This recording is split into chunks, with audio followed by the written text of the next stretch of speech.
Hi guys, and welcome to episode 18 of Kent Walks. This time we're exploring Europe's largest collection of conifers and its surrounding area of Bedgebury. From the junction with Rogers Rough Road, head north to very quickly pick up a footpath on the right. Follow this past the lake and over the crest towards Three Chimneys Farm. Head right as you approach the buildings on a marked bridleway.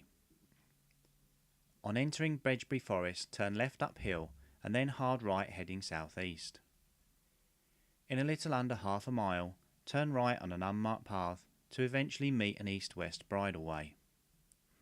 Turn right and just before some buildings, turn left flanking a hedge, keeping an eye out for a gate on the right. Keep heading west to descend to a small pond with a waterfall. Pick up the main path heading north to skirt a lake to emerge at Park Lane. Turn left up the road and at the T-junction head right back to the start.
We're now entering Bedgebury Forest, which is home to the Bedgebury pinetum with its scientific collection of over 200 species of conifer.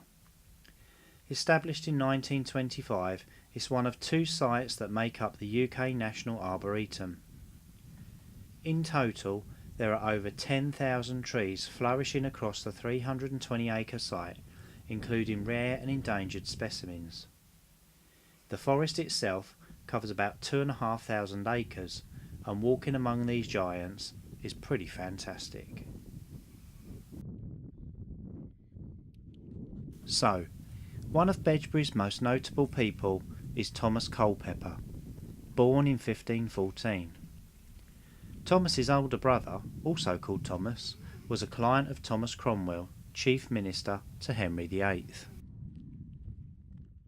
Thomas was a courtier and right-hand man of Henry VIII, and in 1535 Culpeper began acting on behalf of Arthur, Viscount Lisle, the Lord Deputy of Calais, and his wife Honor. In June 1538 he cooperated with Richard Cromwell in obtaining a hawk for the king and subsequently made keeper of the armoury for the king's body. The following September he was appointed keeper of the manor at Penshurst Place, which we will no doubt be walking in a future episode. In the meantime, and since the death of Jane Seymour in October 1537, Henry VIII had shown little interest in finding a fourth wife. One of the reasons is that he was suffering from impotence. However, when Thomas Cromwell told him that he should consider finding another wife for diplomatic reasons, Henry agreed. Several suitors were considered, and Henry settled on Anne of Cleves, as he thought this would make it possible to form an alliance with Protestants in Saxony. However, Henry was struck with dismay when he finally met Anne and commented that her face was pitted with smallpox and also looked older than her years. Henry requested that Cromwell cancel the wedding, but Cromwell pointed out that this would cause serious political problems and advised the wedding go ahead. In late 1539, Catherine Howard, in anticipation of Henry's forthcoming marriage, was appointed to the household of Anne of Cleves, and it was not long before Catherine had fallen in love with Thomas Culpeper, then a gentleman of the Privy Chamber. Culpeper was in fact a distant cousin on Catherine's mother's side, and she'd been fond of him since childhood. However, that fondness had now developed into something far more deeper. On the 6th of January 1540, Henry married, as planned, Anne of Cleves, but all was not rosy in the royal house, and quite quickly Henry grew to be repulsed by his new wife, and he laid the blame firmly at Cromwell's feet.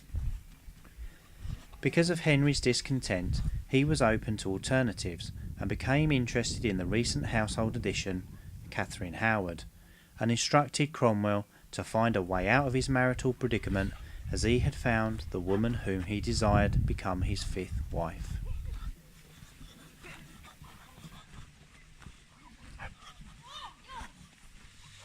Henry VIII married 17-year-old Catherine Howard on the 8th of August 1540 at Hampton Court. Henry seemed much happier and Catherine content, but it's been reported that her love for Culpeper was still simmering away, and they are known to have met privately on many occasions, often late at night.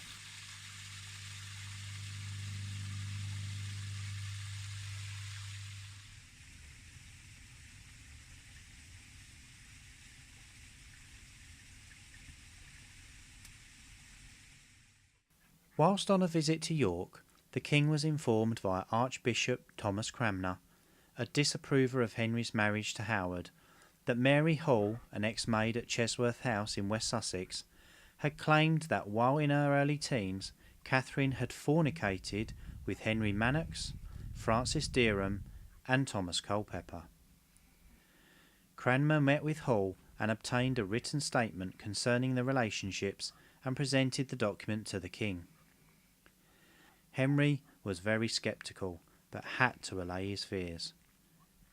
The Queen was confined to her quarters, and Henry commissioned the services of Sir Richard Rich and Sir John Gage in questioning Culpeper, Derham and Manox. Manox was acquitted and released. Derham was charged with presumptive treason and suffered the full horror of being hanged, castrated, disemboweled, beheaded and quartered. Sure he's dead? Culpeper was found guilty of having criminal intercourse with the Queen on many occasions and was decapitated with one stroke of the axe without a block. Henry invited Parliament to pass a new law that would enable him to order the execution of his wife, Catherine Howard. Members were told that Catherine had led an abominable, base, carnal, voluptuous and vicious life, and had acted like a common harlot with many, maintaining, however, the outward appearance of chastity and honesty. The Act was passed the following January. Howard was offered a parliamentary hearing, but she declined and submitted herself to the King's mercy. At 7 o'clock on Monday, 13th of February 1542, Catherine was taken to Tower Green, where her executioner severed her head in a single blow. Well guys, I've got to say, this walk is absolutely lovely. Walking through these huge trees. Doesn't matter if the sun's shining full blast, you've got a bit of shelter from that, and it's just pleasant all round. The smells, the sights, just glorious.